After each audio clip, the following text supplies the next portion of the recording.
YouTube, a few videos back, I believe I showed y'all my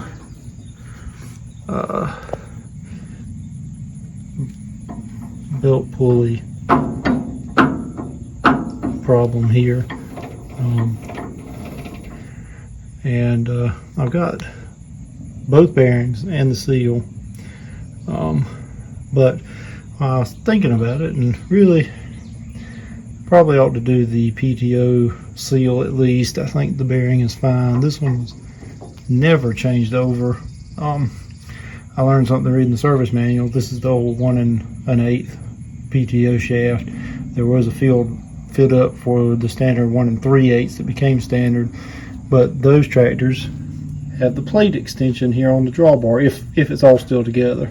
Apparently that PTO changeover stretched this back enough to where that, and I know if y'all seen many Bs or BNs, you've seen that big long heavy plate that bolted in these three and had the hitch pin there. But those service manuals are, there's good information in them, even if you do know what you're doing, which I don't. I'm not saying that at all, but I thought that was interesting. But instead of doing this, what I have gone and bought a lawnmower. I love this thing, but it's time to pretty this thing up. So instead of doing that today, what we're going to start on is some changeover stuff that I want to do to it. There are a few problems with it, things that I don't like about it. One of those is this. Now, there's nothing wrong with this setup, and honestly, probably in the grand scheme of life, a coil and distributor is possibly a little more reliable, at the very least a little bit easier to get work done on. But I have gone and ordered this, and y'all know what this is going to be.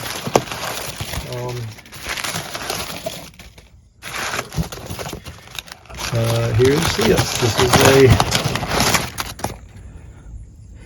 IHJ4. I've got some slight concerns about this. Appears to have come off of a Continental engine, which may make a difference. I think it does, but I think it's been rebuilt as a Farmall distributor. We're going to, or not distributor, Magneto. We're going to see, but I don't think we'll get it all done today. But we're going to start switching this thing over to what I think would be, at least in my opinion, more correct for a 1941 Farmall. So first I'm going to get the hood off of it.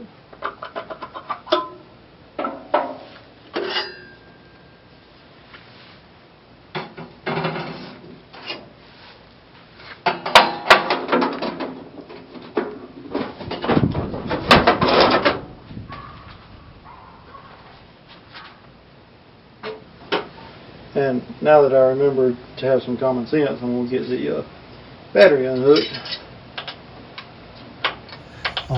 One of the other things I have to do, my understanding and my wiring electrical prowess is not great, is that the switch, ignition switch in the off position cuts the connection from the battery to the coil, and when you flip it on, the battery powers the coil. With the Magneto, there's no external power.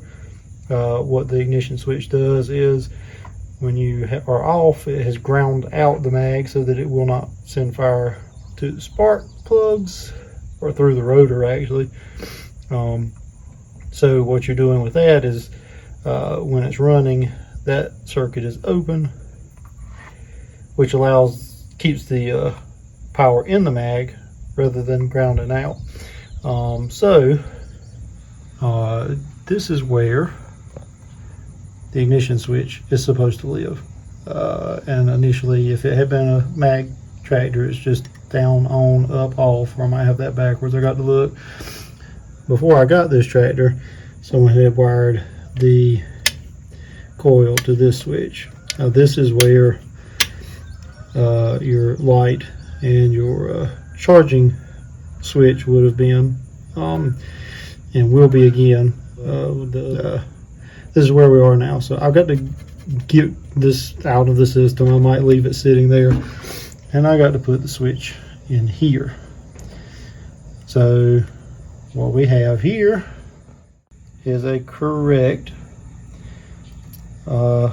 reproduction. Obviously this is yep, up is run, down is stopped. I did have it right. The 46A that I grew up driving hauling tobacco with still had a mag and still had this switch on it.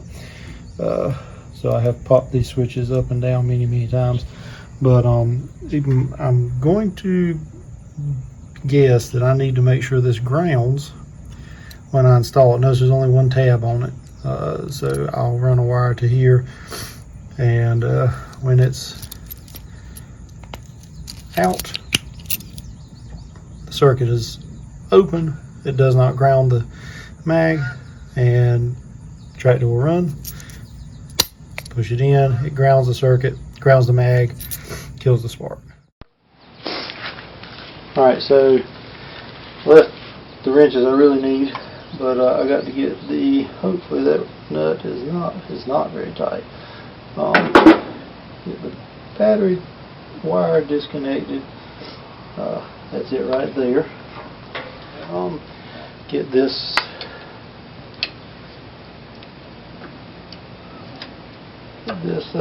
distributor loosened up.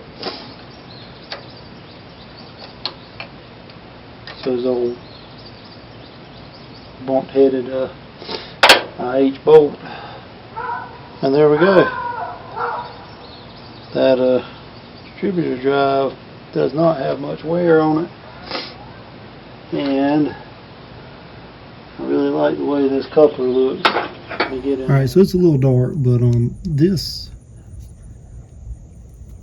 these keyways, they're not really keyways, that catch the drive on the impulse drive, the coupler drive, whatever it's called, on the mag, look really good. They're sharp. There's no bright spots. I think we're in good shape there. She seems pretty solid too. And next thing I'm gonna do, we'll find top dead center for number 1. Put our mag on, kick it over, and it's supposed to be timed at that point. I'll go through that a little bit better then. Anyway guys, thanks for watching. I hope you tune into this project. I'm looking forward to getting this thing to fire the correct way with a mag instead of a distributor. We'll see you again. Feel free to like, comment, subscribe. If you see me doing something stupid, don't let me keep doing it. We'll catch everybody later.